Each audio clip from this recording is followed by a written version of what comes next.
This is truly one of those things that what you don't know can kill you. Use of mouthwash destroys the microbiome. So we're 10 times more bacteria than we are human. You don't have adequate blood flow, that organ fails. That loss of nitric oxide production is the earliest event in the onset and progression of age-related chronic disease. Erectile dysfunction, diabetes, Alzheimer's, high blood pressure, number one driver of cardiovascular disease. There's a stage in every disease where you've reached a point of no return. The body's a lot smarter than we are. Give the body what it needs, remove from the body what it doesn't need, the body heals itself. That molecule is nitric oxide. Dr. Nathan Bryan is the biochemist. Dr. Nathan Bryan. Dr. Nathan Bryan today. Dr. Nathan Bryan. Dr. Nathan Bryan. I'm Dr. Nathan Bryan. Dr. Nathan Bryan.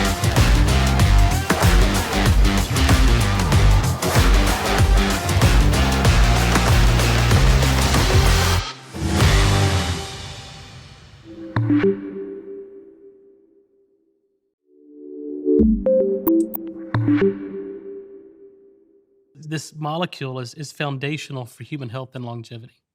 So nitric oxide is a gas. It's a naturally produced molecule. It's a signaling molecule in the human body.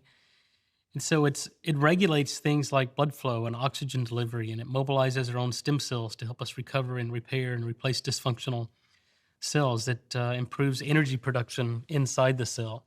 And it regulates blood flow. You know, when we begin to exercise, if we want to recall memory, that's dependent upon adequate blood flow to the organs. If we're it's intimately involved in sexual activity and dilation of the sex organs for sexual function. So what we're finding is that the older we get, the less nitric oxide we naturally produced. And now today, that's recognized as the earliest event in the onset and progression of age-related chronic disease. So my mission is to inform and educate the global population on how important, number one, what nitric oxide is, how it's produced in the human body, what goes wrong in people that can't make it, and then perhaps most importantly, how do we prevent that age-related decline in nitric oxide production so everybody can be empowered to take control of their own health and prevent age-related disease? And that's what the science tells us, but as you illustrated, most people have never heard of this. If you look at population-based studies at different age groups, we see about a 10 to 12% decline in what we call endothelial function per decade. So that means, nitric oxide is a gas. It's produced in the endothelium. So the endothelium is the single layer of cells that line every blood vessel throughout the body. So the function of these endothelial cells is to regulate vascular tone and to regulate, solute exchange and extravasation or transport of molecules across that endothelial layer. And so when your endothelial cells can no longer make nitric oxide gas, they no longer dilate, so the blood vessels become constricted. You start to get inflammation, you get stiff arteries, plaque deposition, and that's what starts cardiovascular disease or atherosclerosis. And when you think about this mechanistically, so we have, a finite volume of blood that's pumping throughout our body every day, every second. And if you can make nitric oxide, the blood vessels are more dilated. So now we're pumping that volume through, more dilated blood vessels. But if we lose the ability to produce nitric oxide, now you don't get the dilation. Now you have smaller blood vessels. You're pumping that same volume of blood through smaller pipes, and simple physics tells us that blood pressure goes up. Well, you're going to have high blood pressure or hypertension. And at least in the U.S., and I think these statistics probably are worldwide, but 2 out of 3 Americans have an unsafe elevation in blood pressure. And 50% of the people that are given prescription medications to treat their blood pressure do not respond with better blood pressure. It's because most of the drugs out there, whether they're ACE inhibitors, what's called angiotensin receptor blockers, calcium channel antagonists, the main classes of drugs that treat high blood pressure aren't targeted toward restoration of nitric oxide. So that's why we call that resistant hypertension. They're resistant to traditional therapies. And the reason they're resistant is because it's a nitric oxide problem. And those drugs aren't designed to affect nitric oxide production or improve it. I was a student at LSU School of Medicine. This was the late 90s, maybe early 2000s. But a Nobel Prize had just been awarded for the discovery of nitric oxide. There were 3 U.S. scientists that were awarded the Nobel Prize in physiology or medicine in 1998. And I was very fortunate at the time. I was a young student, probably a first-year student, and Lou Ignarro, who had just won the Nobel Prize for the discovery of nitric oxide, came and spoke and gave a lecture before the student body. And he told me, and I had a conversation with him after that, and he says, Nathan, if we can figure out, we, the scientific community, can figure out how to restore the production of nitric oxide and develop safe and effective therapies, it'll change the world. Because at that time, even 25 years ago, it was recognized that if every single age-related chronic disease was associated with a loss of nitric oxide production. So if you lose nitric oxide, you lose the ability to regulate blood flow, so you develop hypoxia and ischemia, you get runaway inflammation, oxidative stress, and immune dysfunction. And that explains every chronic disease. And so if we can restore the production of nitric oxide, we dilate the blood vessels, we perfuse the end organ, we eliminate the inflammation, we correct the or inhibit the oxidative stress, and we correct the immune dysfunction. So it addresses the root cause of all chronic disease. And I go, as a young, naive student, I thought, well, that's a pretty profound statement. So I started my journey there and trying to figure out, okay, how do we detect nitric oxide in biological systems? Because once it's produced, it's gone in less than a second. So how do you do that? Well, my early work was trying to figure that out. Once nitric oxide is produced, where does it go? What does it become? And how does it signal? Because even though it's around for only 1 second or less, it activates so many second messenger systems. Okay. So we created a fingerprint of endobiology in different disease states so that we knew if we could restore nitric oxide production, we could dictate and control the metabolic fate of nitric oxide and not only recapitulate its production, but recapitulate the signaling. And that was what led to, now dozens of issued patents and product technology that's based on understanding how the human body makes nitric oxide, what leads to a loss of nitric oxide production, and then restoring the natural production and signaling. Yeah, nitric oxide is considered really the holy grail because it's involved in everything we know about the onset and progression of cardiovascular disease, which remains the #1 killer of men and women worldwide. So the functional loss of nitric oxide, the loss of nitric oxide in the lining of the blood vessels precedes the structural changes that we see in cardiovascular disease by many years, sometimes decades. So when you lose the ability to make nitric oxide, that sets the stage for the onset and progression of vascular disease. And as we know today, there's a vascular component to every disease, whether it's Alzheimer's, diabetes, autoimmune disease, liver disease, pulmonary disease. We have to maintain the normal structure function of the blood vessels, and that's the role of nitric oxide. Well, if you look at any disease, and medicine is practiced by specialists, right? Cardiologists only deal with the heart, pulmonologists, the lungs, and neurologists in the brain. But whether it's a neurological disease, whether it's pulmonary disease or a coronary disease or heart disease, there's 4 common denominators. It's always low blood flow. We call that hypoxia or ischemia to that organ. And then there's inflammation, oxidative stress, and immune dysfunction. So it doesn't matter what specialist you are or what type of medicine you practice. If you've got a sick patient, those are the hallmarks of their condition. And so nitric oxide actually dilates the blood vessels. So if you're chronically constricted, you can dilate the blood vessels and improve oxygen delivery, improve blood flow to that particular vascular bed. And then what happens when you lose the ability to make nitric oxide, you get an upregulation of what's called adhesion molecules in the lining of the blood vessel. And now monocytes, neutrophils, fats start to stick. They migrate through the endothelium and start to develop that plaque. So that's what we call vascular inflammation. And then once they transmigrate across the lining of the blood vessel, then you get the immune dysfunction and you get the oxidative stress. So everything that happens consequently to loss of nitric oxide is what leads to the onset of disease. Well, it's a signaling molecule. It's naturally produced. Interestingly, it's a gas. And that kind of transformed the way we thought about cell signaling in science, 30, 40 years ago. But it's important in that it regulates really important biological functions. It's a vasodilator, so it improves blood flow, tissue oxygenation. It signals our release of our own stem cells. So if we have an injury or we're, aging is just, wearing ourselves out, and then inability to replace and repair dysfunctional cells. So that's the job of our stem cells, and nitric oxide signals our stem cells to mobilize. It signals the ends of our chromosomes to not get shorter, so it extends telomeres, and that's correlated with longer lifespan. And it's the signal that tells every cell to make more mitochondria and make those mitochondria make more energy more efficiently. And nitric oxide is that first domino. If we, meaning the scientific community, can figure out how to restore the production and signaling of nitric oxide, it'll change healthcare and it'll change the landscape of medicine. Nitric oxide is the signal that tells our own stem cells to mobilize and differentiate. And it's the signal that activates an enzyme called telomerase, which prevents the shortening of our telomeres. And so the science tells us the shorter telomeres, shorter lifespan. So everything we know about health, longevity, disease prevention, human optimization, athletic performance is all dependent upon the body's ability to make nitric oxide. So, and the functional loss of its production precedes the onset and development of symptoms and disease by many, many years, sometimes decades. So everyone should be concerned about nitric oxide. And so we have to pay attention to our body, because at different stages, our body tells us that we're not making enough nitric oxide.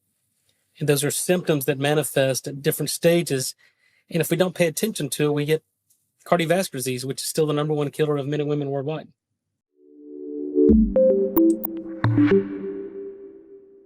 This is probably 20-year-old science, where we find that, probably 20 years ago, the microbiome project was complete. And what that means is that the bacteria that live in and on our body were completely mapped out. And these communities were identified in the gut, started in the gut, the gastrointestinal tract. And then, you can culture the skin flora. There's bacteria that live on our skin. There are bacteria that live in our colon. There are bacteria in women that reside in the vagina. And so all of these different ecologies of bacteria that live in and on the body are there to do things to help the human host. Right? We call this symbiosis. We're providing benefit to the bacteria, and the bacteria are providing benefit to the human host. And so if we use antibiotics or antiseptics to kill the bacteria that live in and on our body, you get human disease. I mean, that's clear. And the best example is that there's no physician in the world that would recommend you or I take an antibiotic every day for the rest of our lives, right? Do you agree with that? Yeah. And why is that? Because the antibiotics are killing the good bacteria. They kill the infectious pathogen bacteria, but they also destroy the entire microbiome. And when you disrupt the microbiome, you get systemic disease.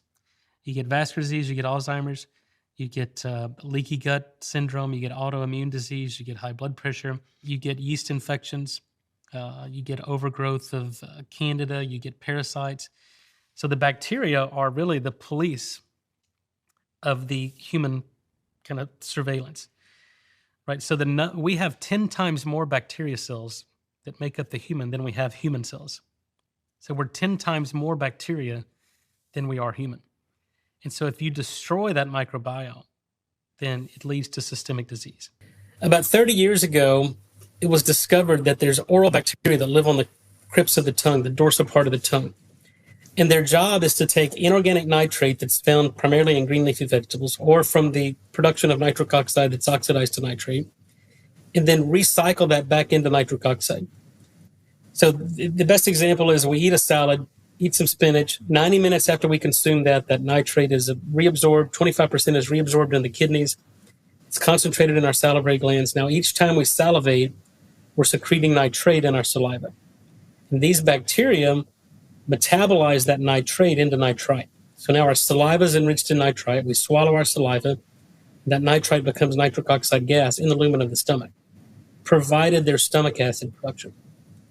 So what we're finding is if you don't have these bacteria, then you don't get the nitric oxide benefit from the diet, from the recycling aspects of endogenous NO production. And we published this more than 10 years ago. Mouthwash. I mean, you see the commercials. This mouthwash kills 99.99% of the bacteria in your mouth. And that's a really, really bad idea. Right? I think anyone would agree you shouldn't take an antibiotic every day for the rest of your life, because we know that it kills the gut microbiome, causes dysbiosis, causes leaky gut, causes autoimmune disease, and causes systemic disease. So by the same principles, we should not sterilize our mouth. And 2 out of 3 Americans are using mouthwash every single day, sometimes multiple times a day. Look, it's wreaking havoc on the microbiome. If we go back 100 years ago, because I always say, why do we do the things we're doing today? What started this? Who had the idea to throw an atomic bomb in the mouth and kill all bacteria? Well, it goes back to over 100 years ago, where it was first recognized that oral pathogens show up in blood clots of people who died from sudden cardiac death. Interesting. So there's translocation of oral pathogenic bacteria that when it becomes systemic, they elicit a cytokine storm, they make plaque unstable, the plaque ruptures, and have sudden cardiac death. And that was the beginning of the oral systemic link. So there's no physician today that would recommend that you take an antibiotic every day for the rest of your life. No. I mean, it would be malpractice. Yes. It would be negligence. So why would you use an antiseptic mouthwash every day for the rest of your life? We published several years ago that if you take normal intensive patients We don't change their diet. We don't change anything they're doing. We only give them mouthwash for 7 days. And we see an increase in blood pressure. But that explains resistant hypertension. Yeah. Because the hypertension we're seeing in most patients may be a symptom of oral dysbiosis. So when we ask, are you using mouthwash? Again, 2 out of 3 people say yes. And we say, well, stop using your mouthwash. The oral bacteria provide about 50% of the nitric oxide production in the human body at any given time. And so when you destroy the oral microbiome, you shut down nitric oxide production. Now, young kids who have good endothelial function and young healthy people that can make nitric oxide in the lining of the blood vessels, you typically don't see that manifest clinically because it compensates. But the older we get, the more endothelial dysfunction we get, then we become more dependent upon this oral pathway. So then you start to see the elevation in blood pressure. And I think we published on this in 2012. If you use mouthwash, your blood pressure goes up. If you use mouthwash, you lose the protective benefits of exercise. But when you exercise, there's a change in blood pressure, right? And that's one of the benefits of exercise because exercise is known to lower blood pressure. If you exercise, and these are healthy people, you lose the blood pressure lowering benefits of exercise. So there's a direct connection between activation of nitric oxide production through exercise and the oral microbiome. So we understand the enzymology and the biochemistry of how that reaction takes place. And then number 2 is through the oral bacteria, right? And so we have to restore the normal oral flora and prevent the antiseptic nature of fluoride toothpaste and antiseptic mouthwash because these bacteria that live in and on our body, part of their role is to help produce nitric oxide gas. So nitric oxide is what we call foundational, but it's not a panacea. It's not an end-all be-all cure-all, right? The science of nitric oxide is complex, but sometimes a solution can be simple. So we got to stop doing the things that are inhibiting natural nitric oxide production and start doing the things that promote it. So if you're using mouthwash, you have to stop. Anything that kills the microbiome is detrimental and shuts down nitric oxide production. You got to get rid of fluoride in your toothpaste, fluoride in your drinking water. You got to wean off antacids. If you're on antacids, you have to get off antacids, completely shut down nitric oxide production. Now you've released the brakes on the body's ability to produce nitric oxide naturally. Moderate physical exercise, intermittent fasting, a balanced diet in moderation, elimination of sugar and simple carbohydrates that lead to an increase in glucose. And that optimizes the body's natural production of nitric oxide. Aging, from my perspective, is the inability to repair and replace dysfunctional cells. Right? Every day we wear ourselves out, and we just gotta. And if we can repair and replace dysfunctional cells, then we combat, or at least prolong, the aging process. So what the science tells us in nitric oxide is that loss of nitric oxide production is the earliest event in the onset and progression of age-related chronic disease. So, as that graph implies, it is part of the aging process, but it doesn't have to be. Right? Because today we know we can shift that curve to the left or to the right. So we can accelerate it. And you see this today with 18, 20-year-old kids that have high blood pressure. They have diabetes. They have erectile dysfunction. They have learning and cognitive impairment. And those are all symptoms of nitric oxide deficiency. And to the contrary, if we see 50, 60, 70-year-old patients that would fit on a 30 or 40-year-old scale on that graph. So this doesn't have to be the case. We know how to prevent this age-related decline in nitric oxide production. I'm the best example. I'm 51 years old, but I've got the vascular age of a 36-year-old because I employ these principles to prevent this age-related decline in nitric oxide production. There's several objective measures of biological age. Obviously, we can't affect our chronological age, right? But we can certainly affect our biological age. So what you can do, there's databases now of what we call carotid intima media thickness. So they take an ultrasound and look at your carotid arteries, and they can look at what's called smooth muscle hyperplasia, or the thickness of the intima, and compare it to a database of age-matched you're comparing against your colleagues. So that's one way. Another way is looking at what's called flow-mediated dilatation or endothelial function. And again, through database of hundreds of thousands or millions of patients, you can figure out where you fall on that spectrum on endothelial function. And then there's other markers looking at histone modification of the DNA, methylation profiles. There's a company or a technology called GlycanAge that looks at certain markers that can then define biological age for each individual. So if you look at the general population, we certainly see an age-related decline in nitric oxide production. But what we're finding is that we can shift this curve to the left and accelerate it because there's 20, 30-year-old people who have the vascular age of a 60 or 70-year-old, or we can shift this curve to the right and prevent or at least delay the age-related decline in nitric oxide production. Yes. So it's pretty plastic. So we can modulate it, but on average, I think it's fair to say that the older we get, the less we typically make. It's the Western lifestyle. It's the American lifestyle that leads to complete deficiency. Well, it's sugar, as we mentioned. I mean, sugar destroys the oral microbiome, so we know that there are bacteria in and on the body that help produce nitric oxide. Sugar completely destroys the microbiome. It glycates the enzyme.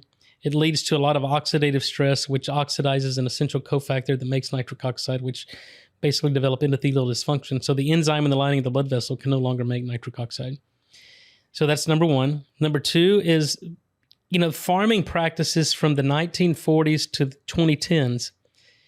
There's data showing that there's a 78% depletion in basic micronutrients in the food that's grown in America from the 1940s to the 2010s. So the pressures of feeding a growing population is at the expense of nutrient density. So years ago, 100 years ago, there was crop rotations, there was fertilizing of the fields, there were no herbicides or pesticides. It was, farming, old-time farming. Now there's no crop rotation, there's GMO, there's herbicides, pesticides, destroys the nutrients in the soil. And so the foods that we're eating were basically depleted of most micro and macronutrients. So the foods we're getting are leading us to a nutrient-deficient society. And without certain nutrients, then you develop chronic disease. Develop, low magnesium and 800 different biochemical reactions. So the body can't do its job. And then things like selenium, chromium, and iodine. I mean, all of these things based on the NHANES study show that most Americans are depleted in these absolutely essential minerals and nutrients. So diet is a huge problem. It's not just what we're getting in terms of sugar and carbohydrates, but it's what we're missing from our diet. Then the other big thing is a sedentary lifestyle. We're not active, we don't move, we have to exercise. That stimulates and activates nitric oxide production. And then the other big thing, which we open up the show about, is just daily practices that people do. And it's drug therapy like proton pump inhibitors, it's use of mouthwash, antibiotics, antiseptics that destroy the microbiome in and on the body. And then, things like fluoride in your toothpaste, which is an antiseptic. So the daily things we're doing that expose our body to are completely shutting down nitric oxide production. So if we remove the things from the body that are shutting down nitric oxide production and now giving the body what it needs to promote and activate it, like a balanced diet in moderation, some green leafy vegetables, moderate physical exercise, 20, 30 minutes of sunlight, now the body's actually primed to make nitric oxide on its own. And it's really that simple. What we see in the clinical data is that the older you get, typically the less nitric oxide you're making from the lining of your blood vessels. And so we see about a 10 to 12% on average loss per decade. So really by the time you're 40 or 50 years old, you've lost 50% of the nitric oxide you had when you were younger. And that's about the age that people start to feel the effects of aging. But to answer your question, what leads to that loss of decline? It's the American lifestyle we're finding. It's poor diet. It's a diet high in sugar and simple carbohydrates. It's lack of any physical activity. It's it's an inflammatory diet. And then what else? We see that use of mouthwash destroys the microbiome, disrupts nitric oxide production. Fluoride in the drinking water, fluoride in your toothpaste, the use of antacids, other drug therapy. So a lot of things, and we kind of peel the onion back and figure out how each of these, and many people are doing many of these that are leading to a more rapid decline in nitric oxide production than what we see in the general population. And then to the contrary, if you don't do any of these, we can actually prevent the age-related decline, which is the goal. There's data published out there that look at age-related decline in nitric oxide production. And what this is looking at the function of the enzyme. And so in these experiments, they infuse acetylcholine or bradykinin in the brachial arteries or coronary arteries and look at the resultant vasodilation. So on average, we lose about 10 to 12% of our nitric oxide function per decade. Okay, so by the time we're 40 or 50, we have about 50%. When you're 70 or 80 or 90, you have about 10%. But now we know we can shift that to the left or right. We can accelerate that loss or we can decelerate and prevent the loss. 12 years ago, my dad, who's a paraplegic from a car accident in 1984, a T11 compression injury left him paralyzed from the mid back down. Wow. So for the past 30, 40 years, I've dealt with decubitus ulcers on my dad, non-healing wounds, paraplegic, diabetic, elderly, and all the wound care docs in the world said, can't heal this wound on it. And so I started developing a nitric oxide releasing gauze to heal this wound. And I killed the infection, got tissue granulation, and we healed this non-healing 4-year-old decubitus ulcer, stage 4 ulcer, when the best wound care treatment out there failed. And then all the doctors and wound care docs will go, we need this. So obviously developing drug therapy to take this through the FDA is on average 10 years and $800 million to bring a drug to market. So I launched this as a skincare product back in 2019 because the skin is an organ, right? Yep. And just like the heart or the sex organs, if you don't have adequate blood flow, that organ fails. So I developed a dual chamber topical serum that when you mix these two components together, it generates nitric oxide gas. You apply it to the face, it improves blood flow, recruits capillaries, improves hydration, collagen deposition, fine lines and wrinkles disappear, tone, texture, and clarity of the skin improve. We've got 6 published clinical trials in the peer-reviewed literature. It's amazing for skincare and beauty. And now we're taking that same technology through the FDA for non-healing wounds, diabetic ulcers, because to me, it's 65,000 Americans die in nursing homes every year from getting infected wounds that become septic and they die. And we have technology that'll heal a wound. We haven't seen a wound we haven't been able to heal with our nitric oxide. So that's exciting. We're developing, inhalative nitric oxide therapy, which you mentioned has been used for 30 years. It's approved for premature babies with pulmonary hypertension. So we know it's extremely safe in the most vulnerable population that exists. Yeah, and it's saved millions of babies' lives. So when they're underdeveloped and they have pulmonary hypertension, nitric oxide gas dilates the pulmonary arteries, relieves the pulmonary hypertension, matches ventilation to perfusion, and they can fully oxygenate. And so we use what works in terms of safety to dial in that same level of nitric oxide that we know is safe in the most vulnerable population in the world, premature babies. And that's what we try to recapitulate. So we have an impeccable safety study. In fact, we had a drug during COVID, during phase 3 clinical trials in COVID, and we treated over 600 really, really sick, high-risk patients. Some of these patients were on 20 different prescription medications. Wow. And there was no safety signal. So no unsafe drop in blood pressure, no interactions with at least 20 different classes of medications. So we feel very good about safety. Now it's just dialing in the level of nitric oxide or dose of nitric oxide for heart disease, for Alzheimer's. And we're working on that now. The source of my daily frustration is differentiating what I do from all these other companies out there, because there's hundreds of so-called nitric oxide products out there. You see it on TV, the beats, take this. But the problem is they don't work. And the challenge is, until you spent 25 or 30 years in the research lab understanding the enzymology, the biochemistry, how the human body makes nitric oxide, what goes wrong in people that can't make it, you can't even think about or even contemplating making a product if you don't understand the science. So there's no other company out there. Companies run by tech CEOs, from insurance salesmen. Yeah. And they think they can make nitric oxide in a science that's 40 years old that the top pharmaceutical companies, the brightest minds in the world, haven't been able to do. Yeah. So I have to differentiate what I do. I'm a scientist by trade.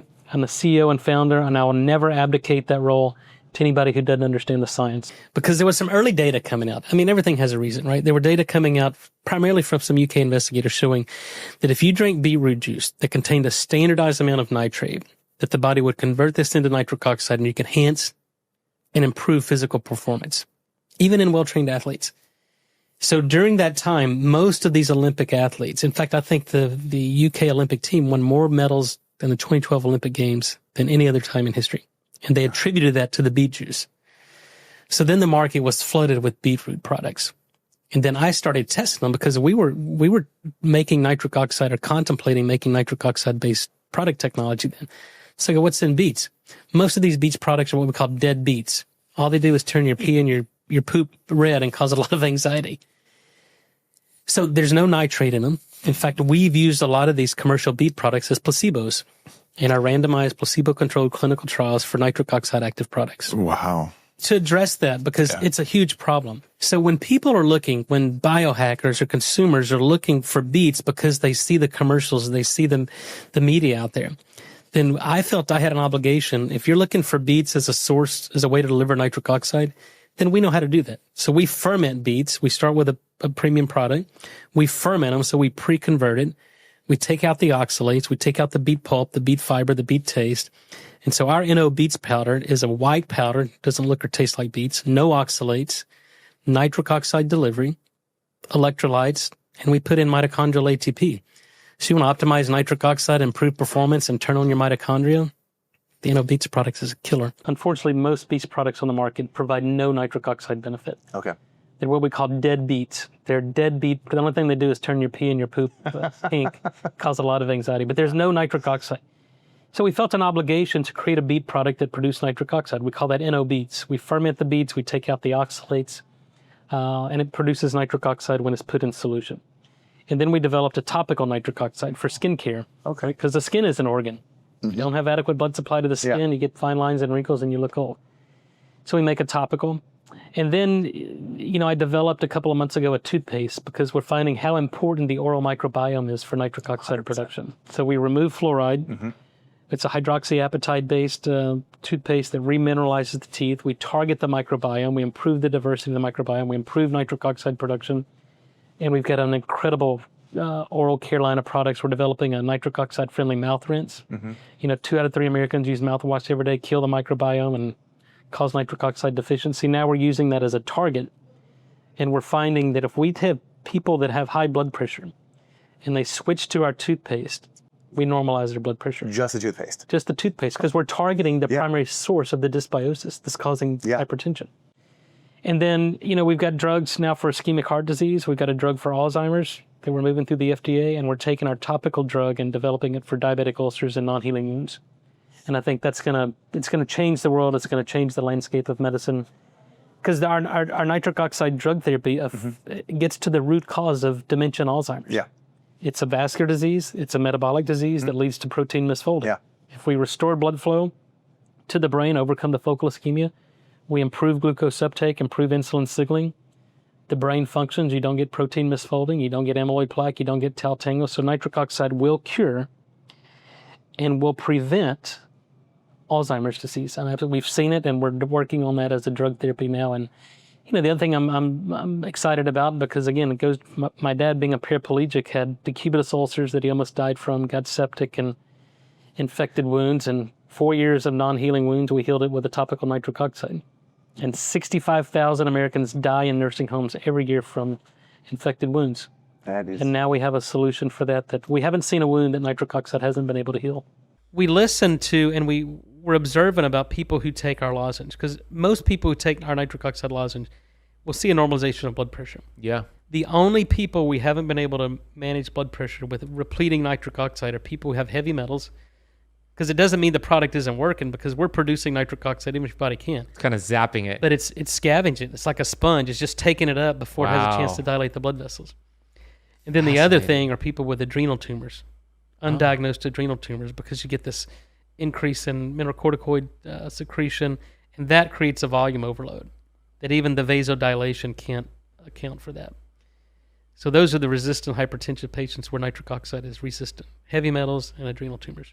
The challenge for us, and I think the confusion that occurs not only in conventional medicine but in consumers, is that there's a lot of companies out there selling nitric oxide products that do not work, that do not provide nitric oxide, that do not activate nitric oxide production. So when consumers take these nitric oxide products and they don't get a benefit from it, they think that nitric oxide doesn't work for them. And physicians, most conventional physicians, don't use supplements as part of their therapeutic armament, right? If it's not a prescription they can write, then they ignore it. So what we're trying to do is change that conversation. We provide nitric oxide products that actually produce nitric oxide gas. So I had to coin a term to differentiate us, and we call it Nitrauticals. So what we do, we're not nutraceuticals. We're Nitrauticals. Every product, and we trademarked it, but every product that we bring to market produces nitric oxide gas. And we can detect it, we can quantify it, we can verify it. If it doesn't, we don't bring it to market. So if your body can't make it, then we make it for you. But we also, based on 25 years of research, we understand how to fix the enzyme in the lining of the blood vessels. We understand how to recreate the ecology in the mouth to restore the normal nitric oxide producing bacteria. And so we fix the reason your body can't make it. But now we're moving into drug therapies, where we're taking that same technology, moving it through the FDA. So now, when we get our drugs approved on the market, physicians will have a drug that they can prescribe. And once it becomes part of the standard of care and prescriptive medication that's going to safely treat many, many diseases, it'll become mainstream, and it will be, it'll certainly change the world. And I anticipate it'll be the most prescribed drug around the world. So to me, there are no excuses anymore. The pace of scientific innovations and knowledge in medicine is going at a rate today faster than any other time in history. So we know the mechanism of disease. We know what causes diabetes. We know what causes Alzheimer's. We know what causes cardiovascular disease. So it's not a lack of information. It's the lack of integration of that scientific information into clinical practice.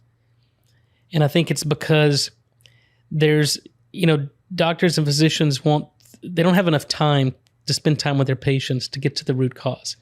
They look at your symptoms. They don't even do a physical exam anymore. And once they make a diagnosis, they have to write a script that's approved for that particular diagnosis. There's finite responses to that. And then it's off to the next patient in the next 4 to 5 minutes. So, but what we have to do, and I think that's the beauty of this conversation, is empower patients, inform consumers, so you can actually make changes yourself without having to go to a physician and getting on additional drugs. We write more prescriptions drugs in the U.S. than any other country in the world, and we have the sickest population in the world. So it's clear to me that drug therapy is not the solution for chronic disease. So what we have to do is get back to what we call restorative physiology, understand what goes wrong and the mechanism of disease to the extent that we can correct it. And so if we give the body what it needs and remove from the body what it doesn't need, the body heals itself.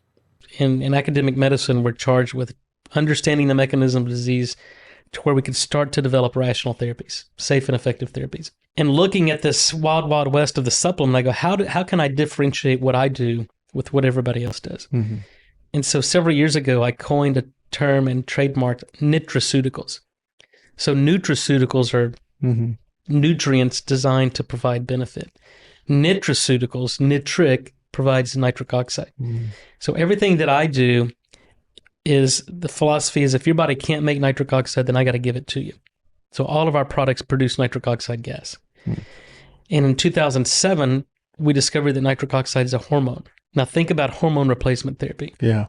If you're a man with low testosterone and you go to your doctor, does he give you DHEA and hope your body can make testosterone? No, you would laugh at it.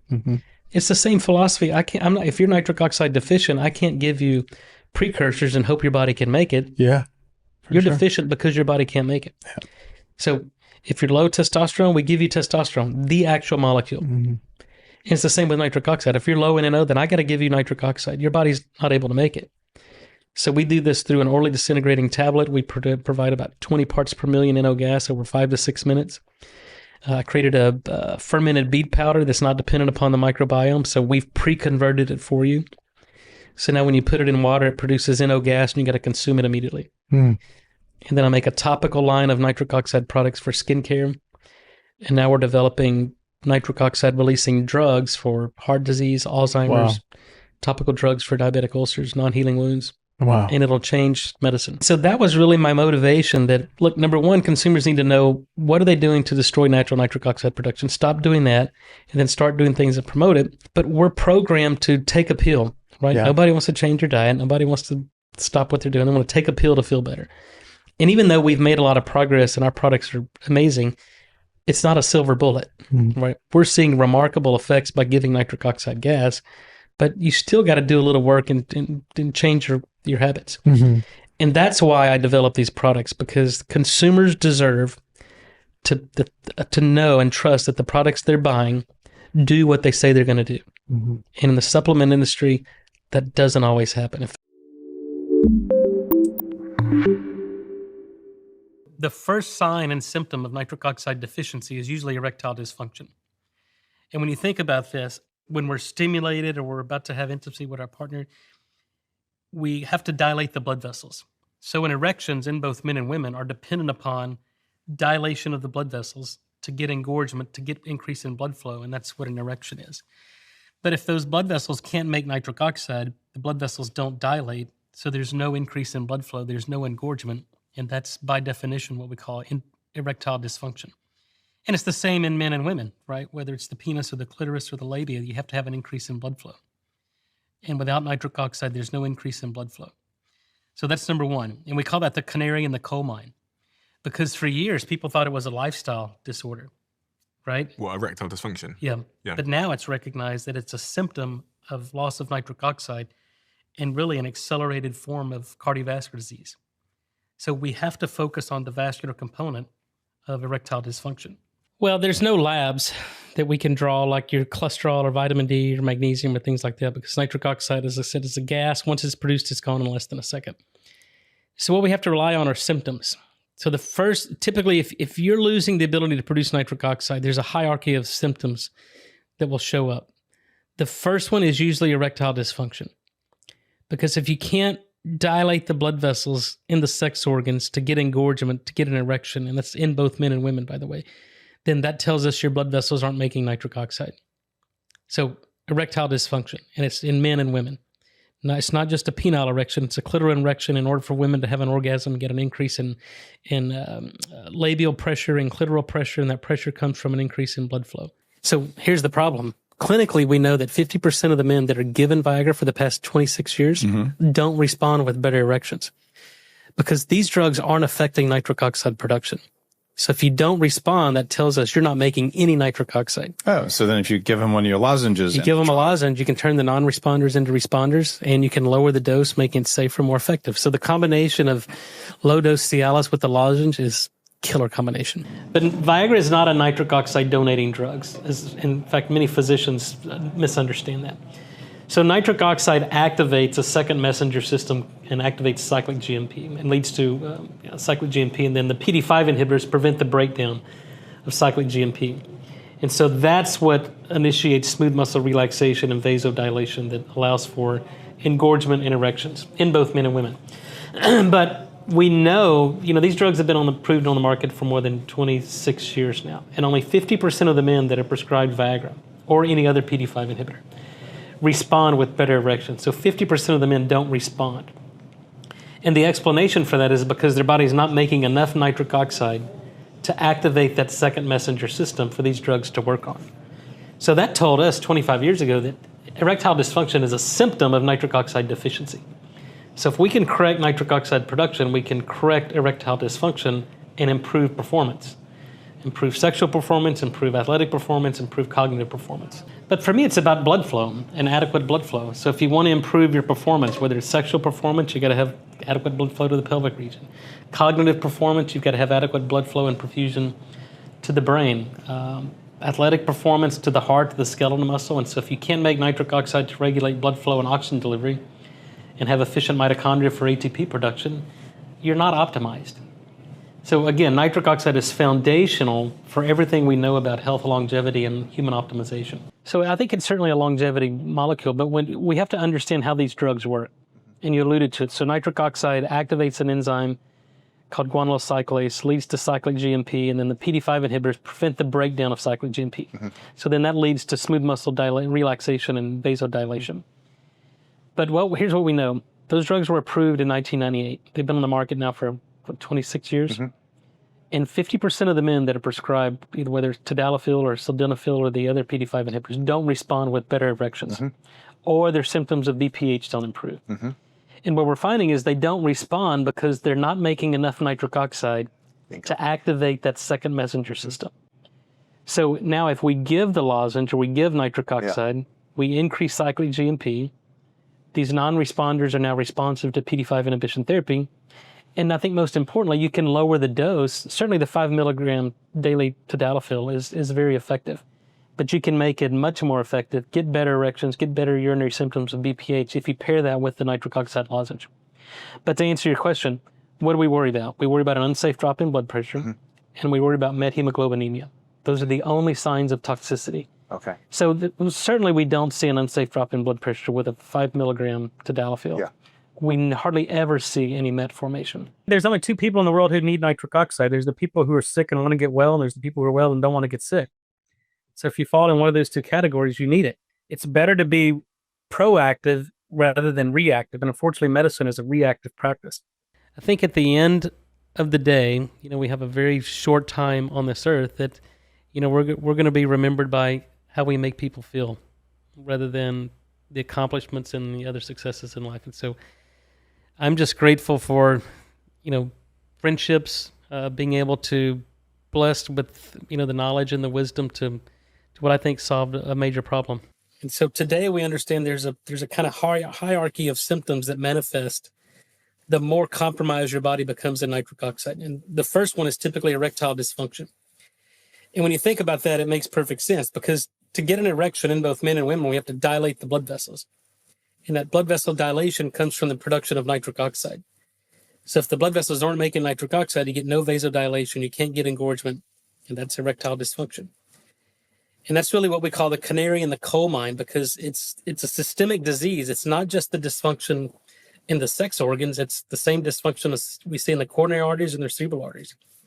So that's number one. Number two, your blood pressure starts to go up. Because when you can no longer dilate the blood vessels, you have the same volume of blood going through smaller pipes. And the simple laws of physics tell us that pressure has to go up. And 2 out of 3 Americans have an unsafe elevation in blood pressure, irrespective of age. So that tells us we have a huge problem. And then number 3, you start to get metabolic disease, insulin resistance, and diabetes. Because nitric oxide is required for insulin signaling and to get glucose into the cell. If the cell can't make nitric oxide, insulin resistance. Number 4, you start to develop exercise intolerance. If you can't jog or moderately exercise for 20 or 30 minutes or walk up a flight of steps, it tells us your body's not making nitric oxide. And then lastly, you'll get brain fog, mild cognitive impairment, dementia, and eventually Alzheimer's.